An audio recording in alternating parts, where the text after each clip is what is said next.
everyone, and welcome to Think Future. My name is Chris Kalabukas, and once again we're coming at you live from deep in the heart of Silicon Valley, California. We're talking innovation, startups, the future, not necessarily those, and not necessarily in that order. If you're watching on YouTube, smack that subscribe button and hit that bell so you can be notified when a new show comes online. And if you're listening on your favorite podcast service, please subscribe. Please drop a note on Apple Podcasts. I greatly appreciate it. So now, I'm going to take an episode here and there to discuss some of the tools and techniques that we use here at my company to come up with strategic plans, determine new product designs, to determine new product concepts.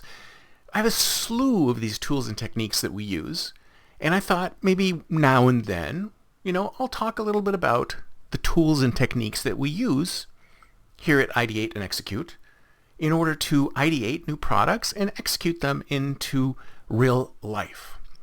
So this is a concept that I've used forever. And in fact, I came up with this this is something I used to do as a kid. But I didn't apply it to projects. I didn't apply it to products. I applied it to mazes.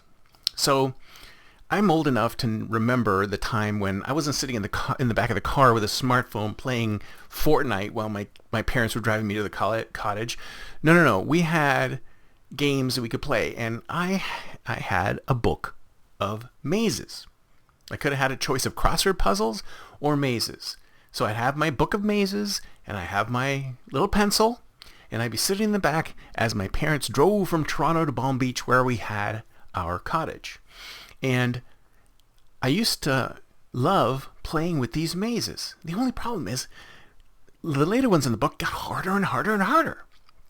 And I thought, man, this is really hard. How do I solve this maze? I'd keep going around the wrong corners, and I couldn't. It's basically trial and error, right? And then I thought to myself, wait a second. What if I started at the end and came back to the beginning? What if I went through the maze backwards? Well, then it was really easy, right? Now you'll probably say, well, that's cheating, Chris. Why would you want to go through the maze backwards? It's cheating, and it makes it easy, and it loses the whole concept of the puzzle. Sure, in that environment, for that specific purpose, yes. I'm not doing a puzzle. I'm just sort of following a line. But the concept stuck with me, thinking that why not start at the end and come back to the beginning? If the problem is particularly difficult, if it's a tough problem, like something that you're going to have issues trying to figure out, why don't you start with the end state? Why don't you start with where you want to go and then figure out some way to work backwards to get to today? So I took that concept and I turned it into a tool and technique, an exercise that we use called Take the Maze Backwards.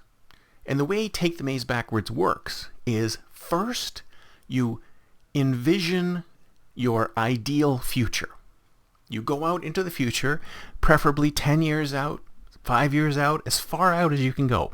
And you imagine what you want to have in that future, what you want to build in that future, where you want to be in that future. And it's not just you. Imagine yourself, imagine your company, your organization, your products, your customers. Imagine that future. Where will you be in 10 years?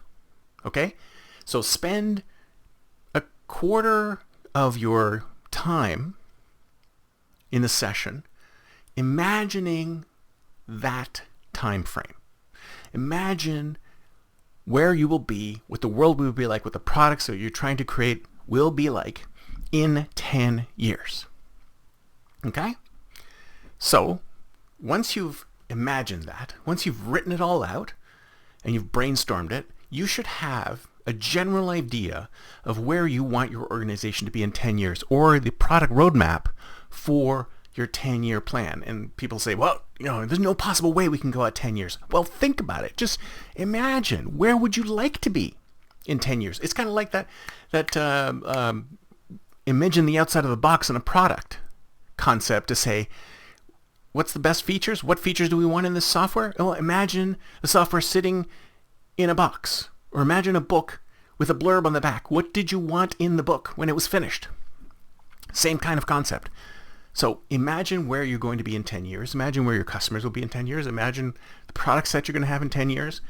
And then go back 5 years.